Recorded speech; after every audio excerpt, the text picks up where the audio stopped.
Good evening, Albuquerque, and welcome to the Frog Show. Frog Show Live.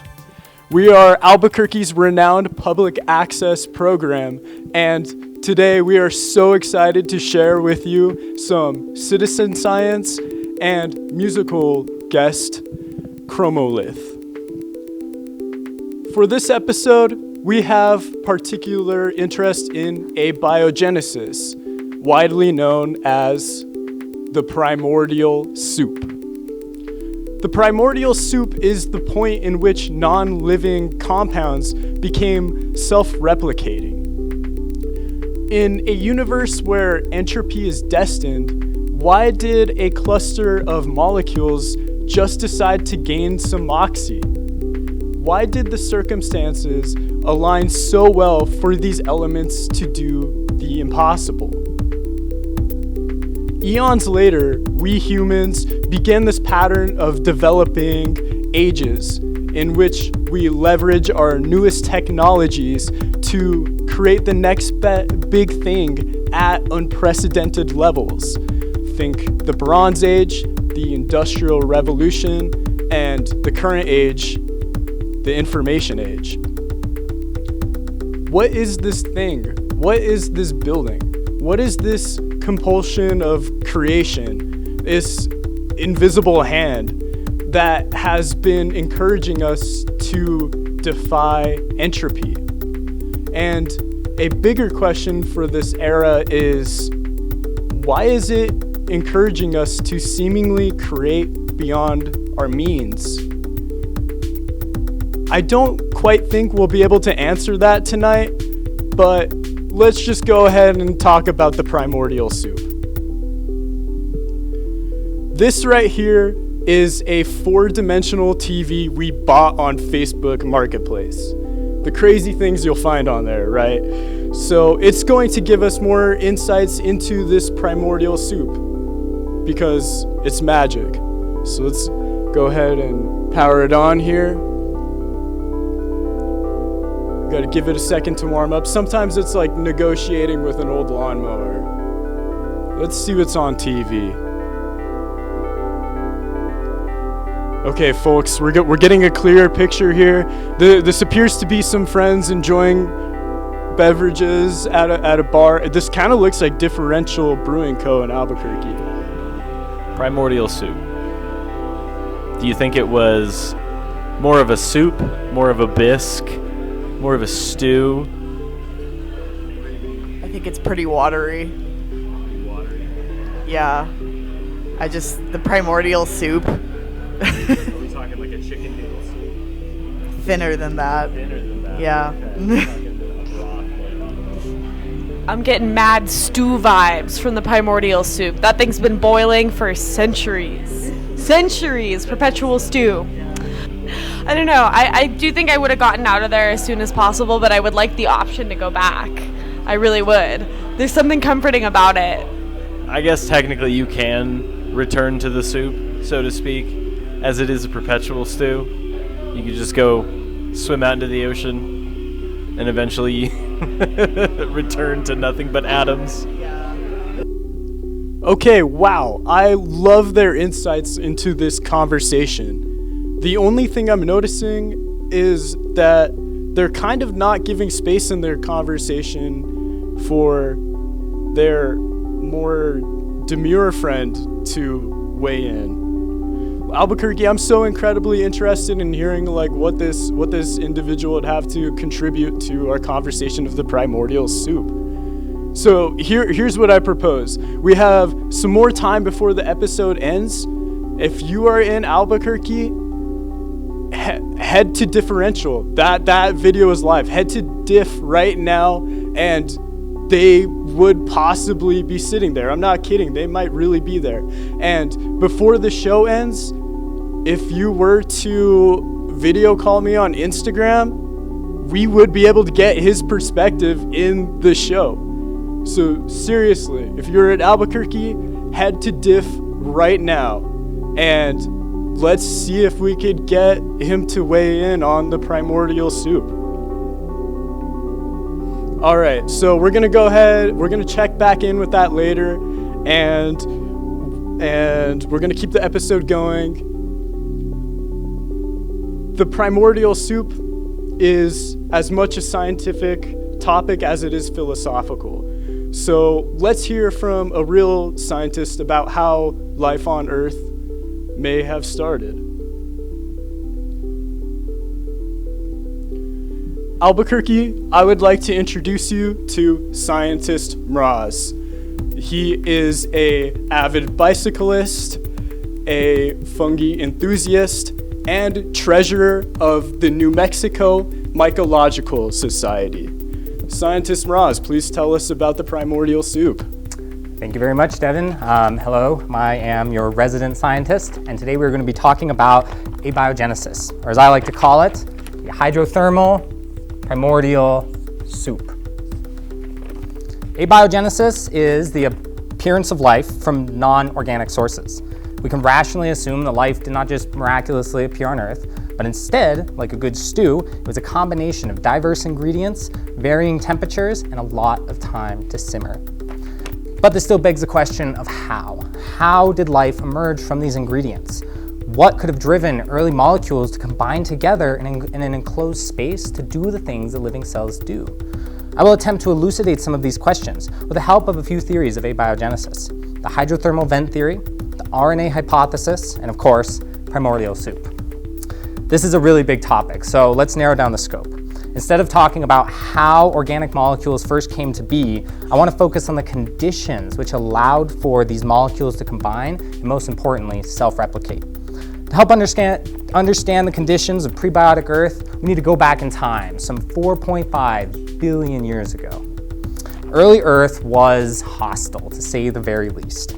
The moon was significantly closer than it was today, causing huge and frequent tides and storms. The planet was pelted by ultraviolet radiation because there was no atmosphere, and it blanketed the Earth in deadly radiation.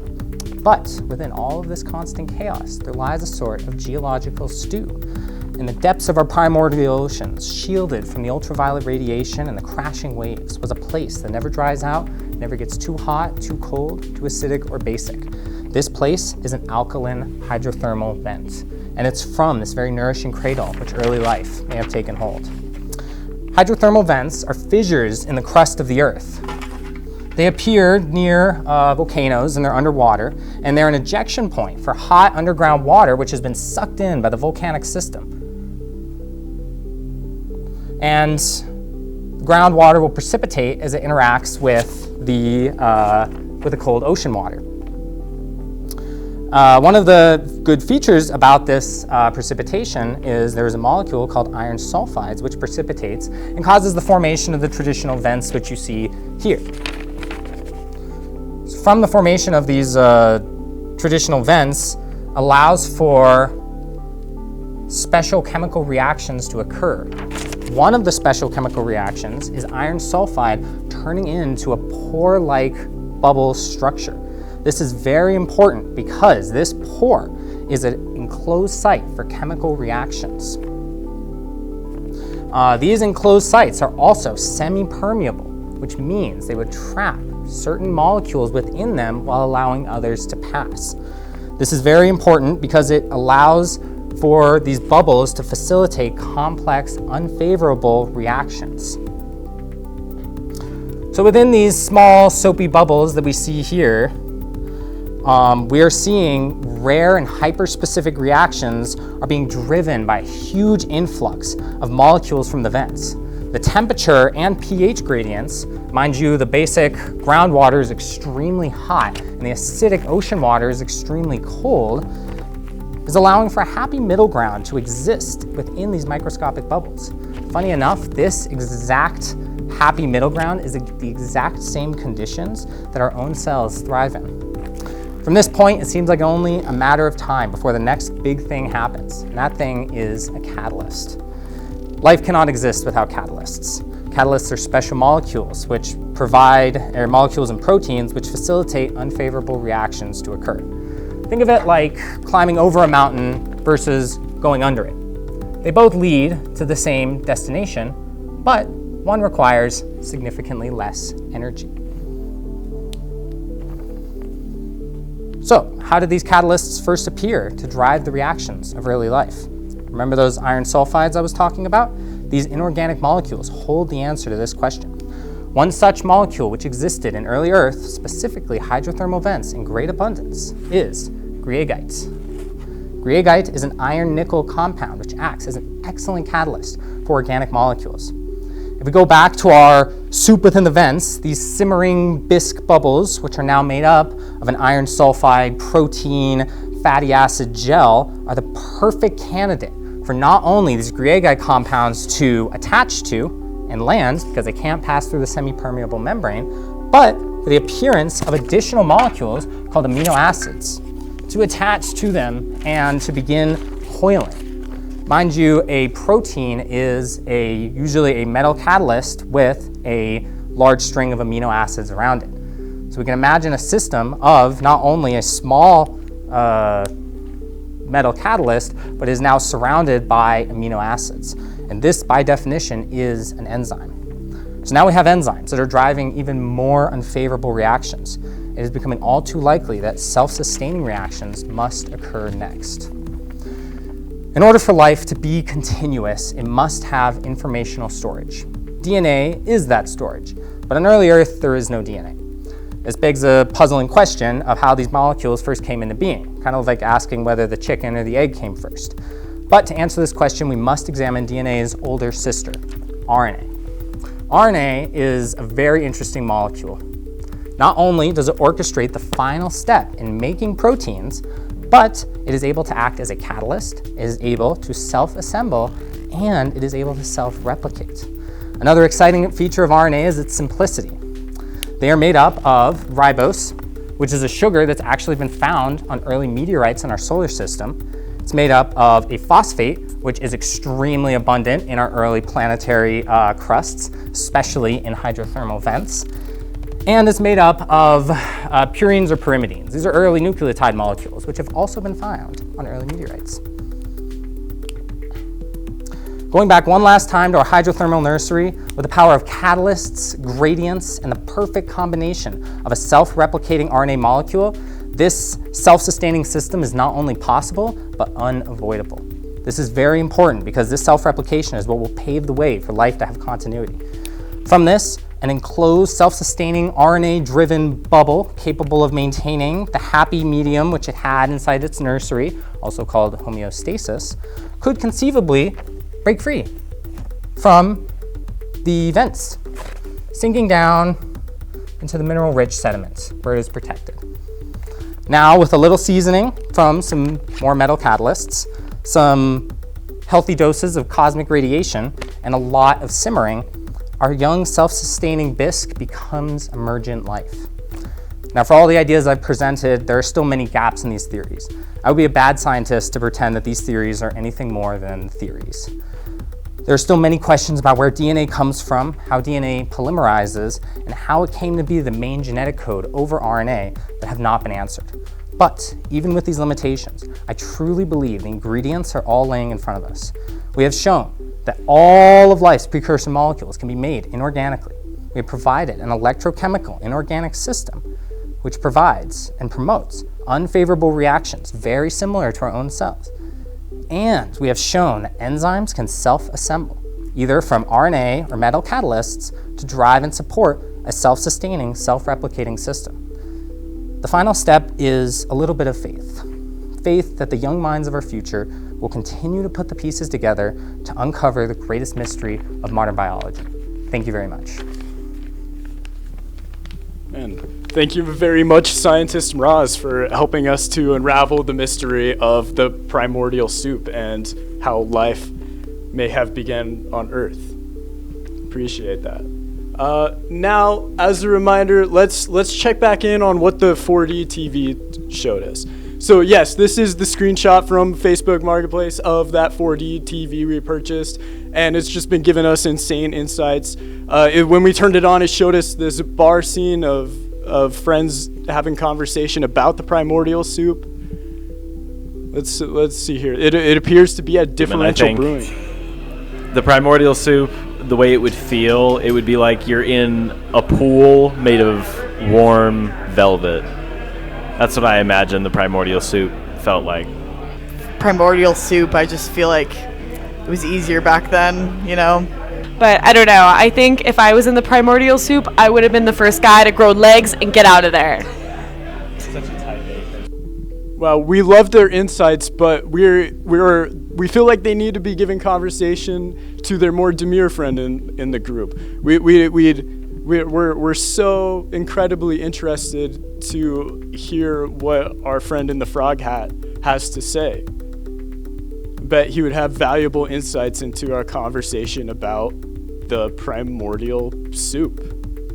So here's what I suggest to Albuquerque. Head to Differential Brewing, and by the end of the episode, perhaps you could request to live stream Mayor of Albuquerque on Instagram, and we could get his insight into the show after our music segment here. So we're gonna go ahead and get our music set up, brought to you by today's musical guest, Chromolith.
Nice.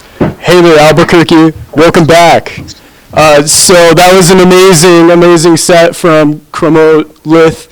Loved you guys. Thank you so much for coming out and doing that. And we now we have a show to wrap up. We've been checking in with our friends over at Differential. Let's check it out. Let's see. Are they there? Is the prophetic vision true? Okay, I'm looking for the frog. I'm looking for the frog show, people. It's a bit busy. I just walked in.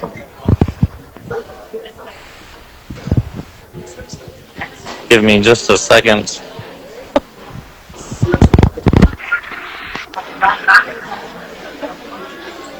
Here they are. Here they are. Let Nikita talk. Let Nikita speak here. Let Nikita give his 2 cents. I don't know. I guess my point of view on the whole primordial soup theory is that, all of this really started around like 4 billion years ago. Which, I mean, that's early Earth of when, the primordial soup was really, a soup where, every land was around, but there wasn't any, plants or anything. It was all just, open ocean, just energy, a lot of, lava, but heat and, heat and particles produce some really interesting reactions.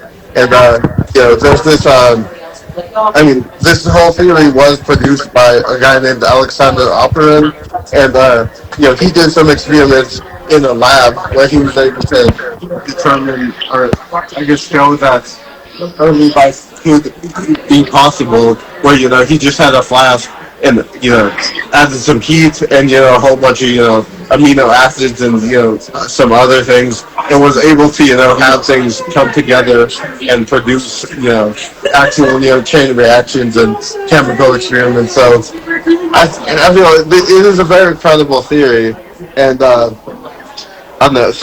and then, you go forward in time, because I guess that is, the Archean era, and then, you go more into the eras of the Earth, and all of these eras are, the Protozoic era is when more, animals become, or when you actually start to get, more cartilaginous animals or whatnot, or not really animals per se, but, you start having double or multiple cell organisms, but then you fast forward a few more million years or billion years, and then you get to the Cambrian period, and then the Cambrian period is when you actually start getting real animals that look kind of bug-like, and then you fast forward even more, and then you get to today. So I feel this whole theory is definitely very plausible, and tracking it through time, you can see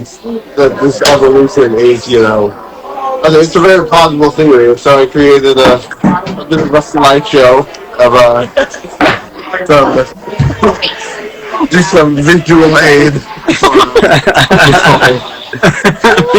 I would have stayed in the primordial soup if I knew it was going to be days like this. Be in the ghost! Right now. Love this animal. That's the Latin name for it. Look at her. Very presidential. What the hell? Very important step to evolution. Important stuff right there. How it started. Amino acids, organic molecules, little cells. How it's going. Yeah. Guess I'll become multicellular life. The soup was electric, bro. That life happened. Yes. I swear, if time travelers keep telling me to go back in the water, I'm going to have one of my grandchildren create math. Evolution fish. Wow. This is my favorite. This is definitely it. Ranking single-celled organisms by sex appeal. Start from the bottom. Number 5, yeast. Absolutely not. No less than yeast. Number 4, bacteria. Nah, miss me with that shit. I probably can't say that. Number 3, Euglena. Number 2, Paramecium. Pretty hot. Number 1, Amoeba. Hell yeah. That's the guy from before. Wish I never left the It's like an egg yolk. Goated. IDKY. I wanted to be a person. Hashtag food. And burgers. And then that's 1416. That's us. That's all of us. Wow. Be in the soup. More. Cambrian sea creatures. Got me acting unwise. This is my favorite. I like that one. Yo, bro, my ass would have stayed in the primordial soup if I knew there was gun and the rest of it's cut off. Oh, Nicolas Cage! I think That's a conspiracy theory. Oh, thank you so much for that. Thank you so much for heading down there and getting that opinion. Appreciate you. Yeah, that was very much worth it. We all learned a lot. I learned.